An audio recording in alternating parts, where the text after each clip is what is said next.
नमस्कार दोस्तों, स्वागत है आपका आपके अपने favourite YouTube channel 3 little tutor में। दोस्तों, हमारे चैनल पर आपको केंद्रीय विद्यालय एडमिशन से जुड़ी सभी महत्वपूर्ण जानकारियां पिछले वर्ष से ही वीडियोस के माध्यम से टाइम टू टाइम दी जा रही हैं। दोस्तों, इस बार भी हमारा यही प्रयास है कि आपको टाइम टू टाइम केंद्रीय विद्यालय एडमिशन से जुड़ी सभी महत्वपूर्ण जानकारियाँ दी जाएँ, ताकि अगर आप अपने बच्चे का केंद्रीय विद्यालय में इस सत्र में यानी कि 2022-23 सत्र में एडमिशन कराने के लिए इंटरेस्टेड हैं, तो आपको सारी जानकारी टाइम टू टाइम मिलती रहे, ताकि आप अपने बच्चे का एडमिशन अच्छे से करवा सकें। तो दोस्तों, हमारा इस बार भी यही प्रयास है कि आपको सारी जानकारी टाइम टू टाइम मिले और बिल्कुल सही मिले। दोस्तों, जैसे कि आप लोग को पता है कि केंद्रीय विद्यालय में एडमिशन का जो प्रोसेस है वो 28 फरवरी 2022 से स्टार्ट हो चुका है।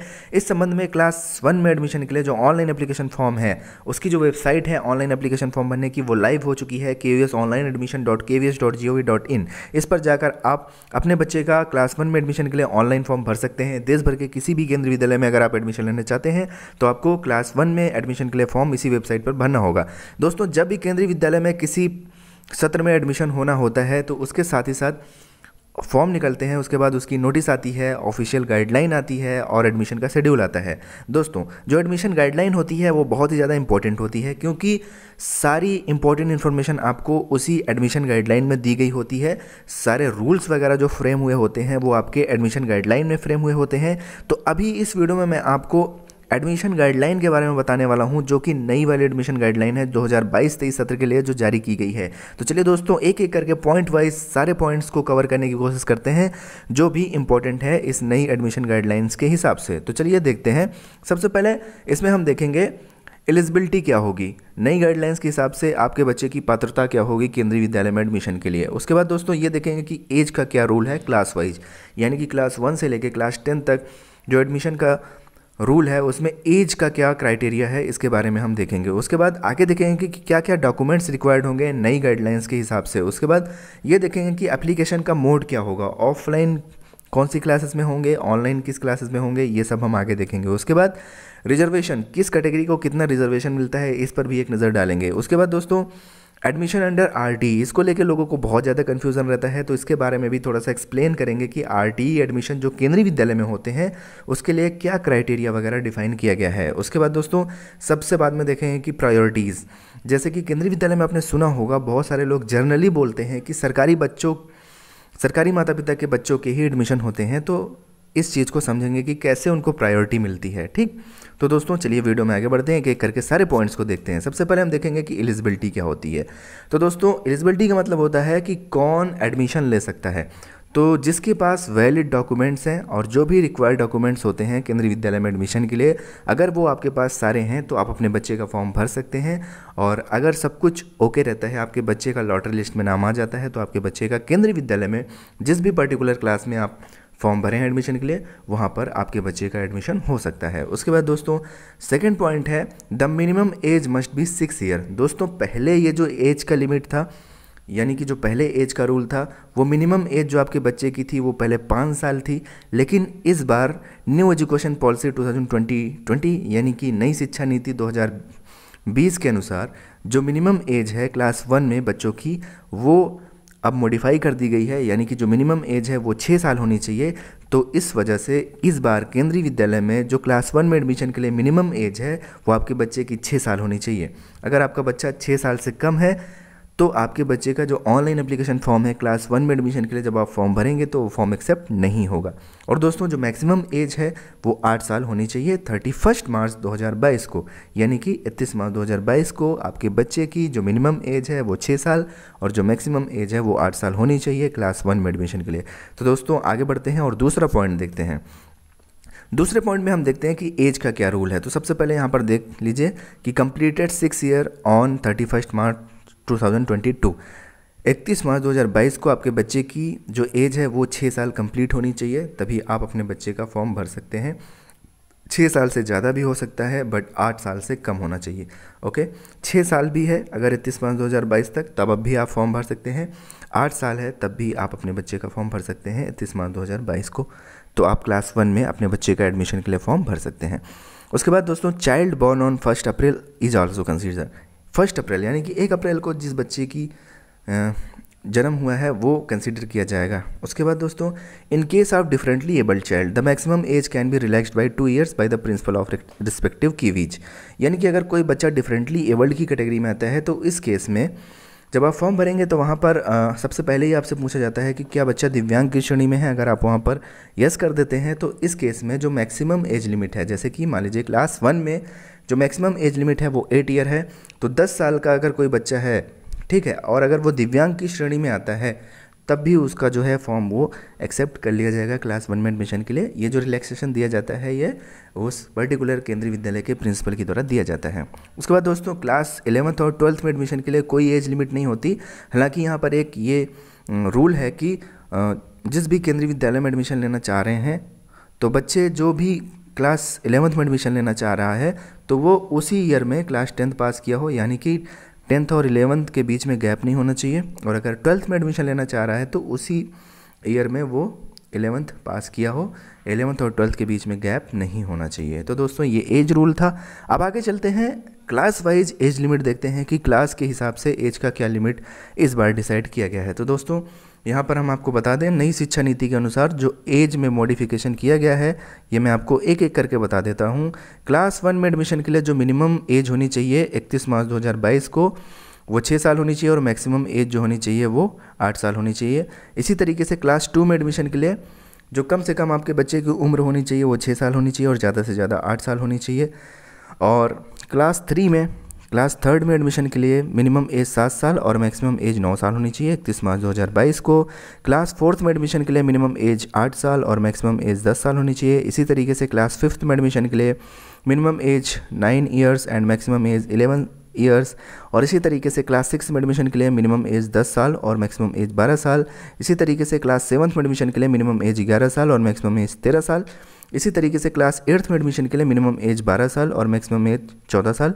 और इसी तरीके से क्लास 9th में एडमिशन के लिए मिनिमम एज 13 साल और मैक्सिमम एज 15 साल। इसी तरीके से क्लास 10th में एडमिशन के लिए मिनिमम एज 14 साल और मैक्सिमम एज 16 साल। ये नई शिक्षा नीति के अनुसार डिफाइन किया गया है। तो दोस्तों इस चीज़ को आप स्क्रीनशॉट भी ले सकते हैं, बाद में अगर आपको कोई कन्फ्यूज़न हो तो इसको आप देख के समझ सकते हैं। आगे बढ़ते हैं और अगला पॉइंट देखते हैं। तो दोस्तों हमारा जो अगला पॉइंट है वो ये है, मैं यहाँ पर इसको बंद कर देता हूँ। उसके बाद जो हमारा अगला पॉइंट है ये है कि डॉक्यूमेंट्स क्या क्या रिक्वायर्ड होते हैं। तो दोस्तों सबसे पहले देखते हैं जो मोस्ट इंपॉर्टेंट डॉक्यूमेंट है केंद्रीय विद्यालय में क्लास 1 में एडमिशन के लिए वो बच्चे का बर्थ सर्टिफिकेट होता है, जिसे proof of date of birth बोला जाता है। ठीक, तो दोस्तों आपके पास बच्चे के जन्म का प्रमाण पत्र होना चाहिए। ऑनलाइन एप्लीकेशन फॉर्म भरते टाइम ये आपको अपलोड करना होता है, तो आप इसकी जो सॉफ्ट कॉपी है वो 256 KB से कम बना कर रख सकते हैं। इसको PDF.jpg या फिर .jpeg के फॉर्मेट में आपको अपलोड करना होता है। केंद्रीय विद्यालय में क्लास 1 में एडमिशन के लिए फॉर्म भरते टाइम जब आप ऑनलाइन फॉर्म भरेंगे तो वहाँ पर आपको इसको अपलोड करना होता है। उसके बाद दोस्तों passport size photo of child, अब आपके बच्चे की पासपोर्ट साइज़ की फ़ोटो होनी चाहिए। ये फ़ोटो भी आपके पास स्कैन कॉपी होनी चाहिए, सॉफ्ट कॉपी होनी चाहिए, 256 KB से कम होनी चाहिए। इसका भी जो फॉर्मेट है वो .jpg या फिर .jpeg होनी चाहिए। इसको भी आपको अपलोड करना होगा। उसके बाद अगर आप EWS या BPL कैटेगरी से बिलोंग करते हैं तो देखिए ये तब आपके लिए एप्लीकेबल होगा जब आप EWS या फिर BPL कैटेगरी से बिलोंग करते हैं। EWS का मतलब होता है इकोनॉमिकली वीकर सेक्शन, आर्थिक रूप से पिछड़ा वर्ग, और BPL का होता है बिलो पॉवर्टी लाइन। यानी कि अगर आपके पास BPL कार्ड है, उससे रिलेटेड BPL का सर्टिफिकेट है, तब आप इस कैटेगरी में अप्लाई कर सकते हैं। ठीक है, तो EWS इकोनॉमिकली वीकर सेक्शन का सर्टिफिकेट हो या फिर आपके पास BPL का सर्टिफिकेट हो, तब आप इस ऑप्शन को सिलेक्ट कर सकते हैं। और अगर आप इन ऑप्शंस को सिलेक्ट करते हैं तो ऑनलाइन एप्लीकेशन फॉर्म भरते टाइम आपको सर्टिफिकेट नंबर, वो किस तारीख को जारी हुआ है और उसको जारी करने वाले इशूइंग अथॉरिटी कौन है, उनका नाम वहाँ पर आपको देना होता है ऑनलाइन फॉर्म भरते टाइम।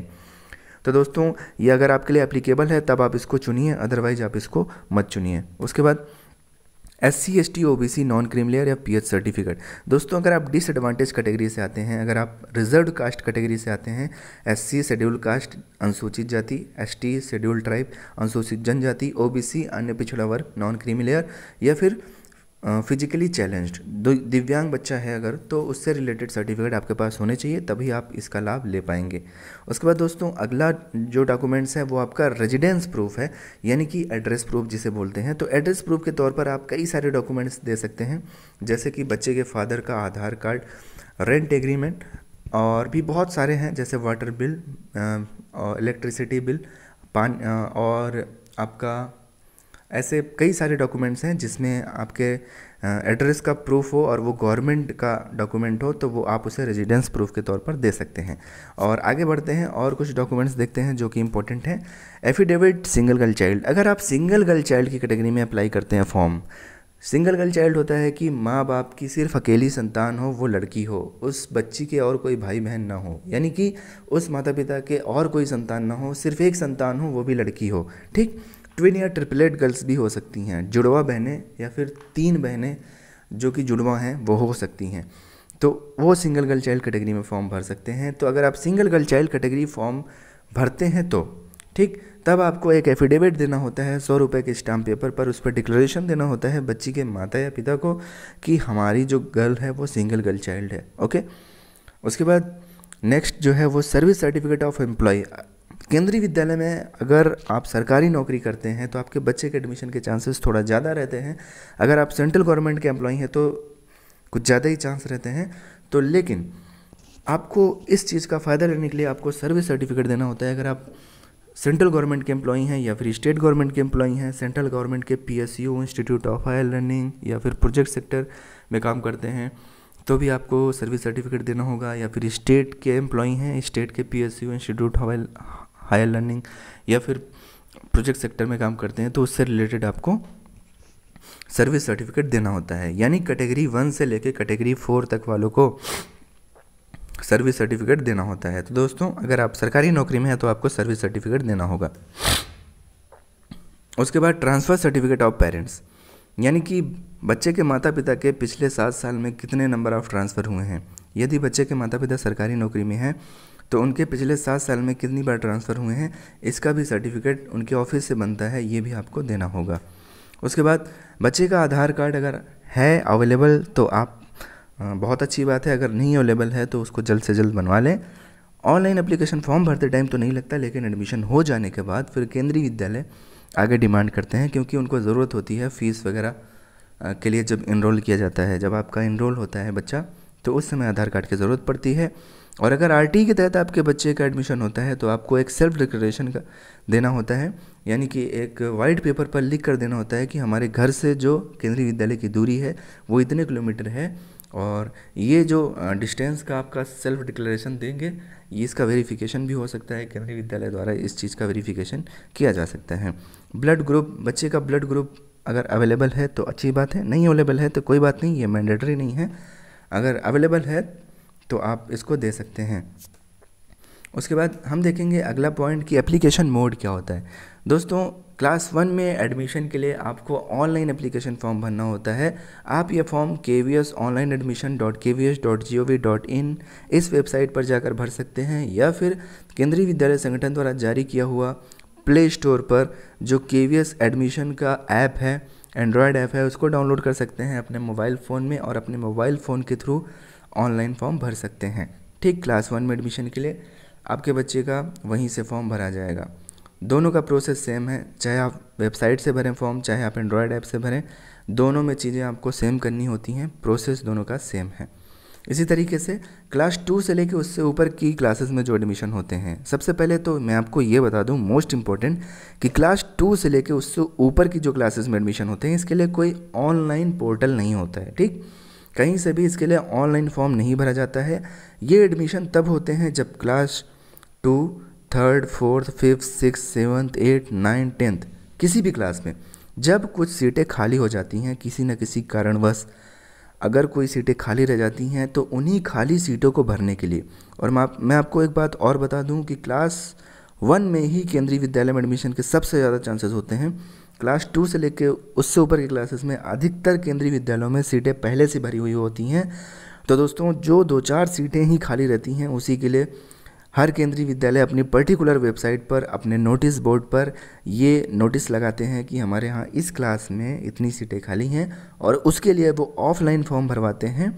इसका जो प्रोसेस स्टार्ट होगा ये 8 अप्रैल 2022 से स्टार्ट होगा। तो 8 अप्रैल 2022 से आप उस पर्टिकुलर केंद्रीय विद्यालय की वेबसाइट पर जाकर देखें। हर केंद्रीय विद्यालय की अपनी खुद की वेबसाइट है, वहाँ पर जाकर आप अनाउंसमेंट वाले सेक्शन में देखें कि क्या वहाँ पर सीटें खाली हैं, और अगर वहाँ पर सीटें खाली होंगी तो इससे संबंधित नोटिस आएगी, उस नोटिस के उस नोटिस में आपको सब कुछ बताया गया रहेगा कि किस तरीके से एडमिशन का प्रोसेस होना है, ऑफलाइन होना है या ऑनलाइन होना है, कैसे आपको फॉर्म फिल करना है, कैसे भेजना है, कैसे लॉटरी आएगी, इन सब के बारे में आपको वहाँ पर जानकारी मिल जाएगी। आपको ऑफलाइन फॉर्म भी वहीं से डाउनलोड करने का ऑप्शन मिल जाएगा। तो इस तरीके से क्लास 2 से लेकर उससे ऊपर की जो क्लासेस हैं उनके लिए फॉर्म भरे जाते हैं और एडमिशन का प्रोसेस होता है। उसके बाद दोस्तों आगे बढ़ते हैं और अगला पॉइंट देखते हैं, रिजर्वेशन। तो प्रत्येक केंद्रीय विद्यालय में जो टोटल सीटें होती हैं, यानी कि एक क्लास में जितनी टोटल सीटें हैं उनका 25% जो सीट्स होती हैं वो रिजर्व होती हैं under RTE, right to education, शिक्षा के अधिकार के अधिनियम के अंतर्गत सीटें रिजर्व होती हैं फिल होने के लिए। एग्जाम्पल के तौर पर किसी केंद्रीय विद्यालय के क्लास 1 में एक सेक्शन में 40 सीटें हैं, ठीक, तो 40 का 25% 10 सीटें, यानी कि 40 में से 10 सीटें जो होती हैं वो रिजर्व होती हैं RT कैटेगरी के लिए। ये डिसएडवांटेज ग्रुप और वीकर सेक्शन के द्वारा भरी जाती हैं, बशर्ते वो वहाँ पर डिस्टेंस का क्राइटेरिया फॉलो कर रहे हों, ठीक, जो RT के लिए डिस्टेंस का क्राइटेरिया है। तो दोस्तों आप देख सकते हैं कि काफ़ी अच्छी खासी सीटें रिजर्व होती हैं RT के लिए। तो दोस्तों उसमें सरकारी नौकरी वालों का एडमिशन नहीं होता है, उसमें इकोनॉमिकली वीकर सेक्शन जो होते हैं या फिर वीकर सेक्शन और डिसएडवांटेज ग्रुप के बच्चों का एडमिशन होता है। तो ये कैटेगरी 5 के जिनके माता पिता सरकारी नौकरी में नहीं हैं उनके एडमिशन के चांसेस इस कैटेगरी में सबसे ज़्यादा होते हैं। तो और इनको जो है कास्ट कैटेगरी के हिसाब से भी रिजर्वेशन दिया जाता है, जैसे कि यहाँ पर मैं आपको दिखा दूँ, शेड्यूल कास्ट SC अनुसूचित जाति इनको 15% रिजर्वेशन मिलता है, और शेड्यूल ट्राइब अनुसूचित जनजाति इनको 7.5% रिजर्वेशन मिलता है। OBC नॉन क्रीमी को 27% रिजर्वेशन मिलता है, और पर्सन विद डिसेबिलिटीज़ अगर कोई बच्चा दिव्यांग है तो उसको 3% रिजर्वेशन मिलता है केंद्रीय विद्यालय एडमिशन में। तो दोस्तों ये एक रिजर्वेशन का कॉन्सेप्ट है जो मैंने आपको बताया केंद्रीय विद्यालयों में। उसके बाद आगे बढ़ते हैं और अगला पॉइंट देखते हैं, एडमिशन अंडर RT के अंतर्गत एडमिशन जो होते हैं इसको समझते हैं। तो जैसे कि मैंने बताया कि डिसएडवांटेज ग्रुप, तो अब आपको मैं बताना चाह रहा हूँ कि डिसएडवांटेज ग्रुप में कौन कौन से लोग आते हैं, यानी कि कौन कौन से बच्चे आएंगे। तो ऐसे बच्चे जो जर्नल EWS यानी कि जनरल कैटेगरी से हैं लेकिन वो इकोनॉमिकली वीकर सेक्शन हैं, उनके माता पिता की जो एनुअल इनकम है वो वहाँ के स्टेट गवर्नमेंट द्वारा डिफ़ाइन की हुई लो इनकम की क्राइटेरिया को फुलफ़िल करता है। यानी कि किसी स्टेट में एक स्टेट गवर्नमेंट द्वारा डिफ़ाइन किया गया है कि इससे कम अगर सालाना यानी कि वार्षिक आय अगर किसी माता पिता की है तो वो जो है इकोनॉमिकली वीकर सेक्शन में आएंगे। तो आप अपने स्टेट के हिसाब से देख लीजिए, अगर आप इकोनॉमिकली वीकर सेक्शन में आते हैं तो आप डिसएडवांटेज ग्रुप में आएंगे और आपका जो एप्लीकेशन है वो RT के लिए कंसीडर हो जाएगा यदि आप डिस्टेंस का क्राइटेरिया फॉलो करते हैं। तो इसी तरीके से OBC नॉन क्रीमी लेयर, अन्य पिछड़ा वर्ग non creamy layer, SC schedule caste अनुसूचित जाति जिसे बोलते हैं, ST अनुसूचित जनजाति, PWD person with disability, orphan child दुर्भाग्यवश जो बच्चे अनाथ हो गए हों, होमलेस चाइल्ड बेघर बच्चे, बेसहारा बच्चे, डेस्टिट्यूट, HIV पॉजिटिव एक्सेट्रा, यानी कि किसी न किसी तरीके से जो बच्चे डिसएडवांटेज ग्रुप में आते हैं उनको जो है एडमिशन मिलता है अंडर RT। और दोस्तों ये जो RT में एडमिशन होता है ये लॉटरी प्रोसेस के थ्रू होता है। केंद्रीय विद्यालय में पूरा जो एडमिशन होता है क्लास 1 में वो लॉटरी प्रोसेस के थ्रू ही होता है। अब दोस्तों आगे बढ़ते हैं और प्रायोरिटीज़ को समझते हैं कि सरकारी नौकरी वालों को कैसे ज़्यादा प्राथमिकता मिलती है। तो इस पर हम सेपरेट वीडियो भी बना चुके हैं, आप चाहें तो उसको और अच्छे से समझ सकते हैं। यहाँ पर मैं आपकी जानकारी के लिए थोड़ा सा बता दे रहा हूँ कि सेंट्रल गवर्नमेंट के जो एम्प्लॉई हैं जिनकी सर्विस जो है वो ट्रांसफरेबल है या नॉन ट्रांसफरेबल है, या फिर एक्स सर्विसमैन के जो चिल्ड्रेन हैं उनको जो है पहली प्राथमिकता मिलती है केंद्रीय विद्यालयों में। इसी के साथ जो सेंट्रल गवर्नमेंट के PSU ऑटोनॉमस बॉडी या इंस्टीट्यूट हायर लर्निंग में काम करते हैं जिनकी जॉब ट्रांसफरेबल है या नॉन ट्रांसफरेबल है उनके बच्चों को सेकेंड प्रायोरिटी मिलती है। और इसी तरीके से स्टेट गवर्नमेंट के जो एम्प्लॉई हैं जिनकी जॉब ट्रांसफरेबल है या नॉन ट्रांसफरेबल है उनके बच्चों को थर्ड प्रायोरिटी मिलती है। और इसी तरीके से स्टेट गवर्नमेंट के PSU ऑटोनॉमस बॉडीज़ या इंस्टीट्यूट ऑफ हायर लर्निंग में जो जॉब करते हैं माता पिता, उनकी जॉब ट्रांसफरेबल है या नॉन ट्रांसफरेबल है उनके बच्चों को फोर्थ प्रायोरिटी मिलती है। और इन सब कैटेगरी के छोड़ के, यानी कि इन सरकारी नौकरी वाले कैटेगरी को छोड़ के और जितनी भी कैटेगरीज़ हैं जैसे कि private sector, farming, businessman, shopkeeper, daily wager, इन सब की जो कैटेगरी है वो कैटेगरी 5 होगी। दोस्तों ये जो मैंने प्रायोरिटीज़ आपको बताई ये उन केंद्रीय विद्यालयों के लिए है जो सिविल या डिफेंस सेक्टर में आते हैं। हालांकि यहाँ पर एक पॉइंट मैं और एक्स्ट्रा ऐड करना चाहूँगा, अगर कोई केंद्रीय विद्यालय जिसमें जिसको कोई PSU institute of higher learning या फिर ऑटोनॉमस बॉडी स्पॉन्सर कर रहा है, ठीक। और उसी केंद्रीय विद्यालय में बच्चे के माता पिता काम करते हैं या नाना नानी काम करते हैं, तो उनके लिए काम करते हैं या फिर रिटायर्ड हो गए हैं, तो उस केंद्रीय विद्यालय में अगर वो बच्चा फॉर्म भरता है तो उनके लिए जो प्रायोरिटी मिलेगी उनको सबसे पहली प्रायोरिटी मिलेगी, और ये सब प्रायोरिटी फिर उसके बाद आएंगी। तो इस तरीके से ये जो प्रायोरिटीज़ हैं ये +1 हो जाएंगी। जैसे कि सबसे पहली प्रायोरिटी जब उनको मिलेगी तो सेकंड प्रायोरिटी फिर इनको मिलेगी, थर्ड इनको, फोर्थ ऐसे करके यहाँ पर 6 प्रायोरिटीज़ आ जाएंगी। आई होप दैट कि ये पॉइंट आप समझ लिए होंगे।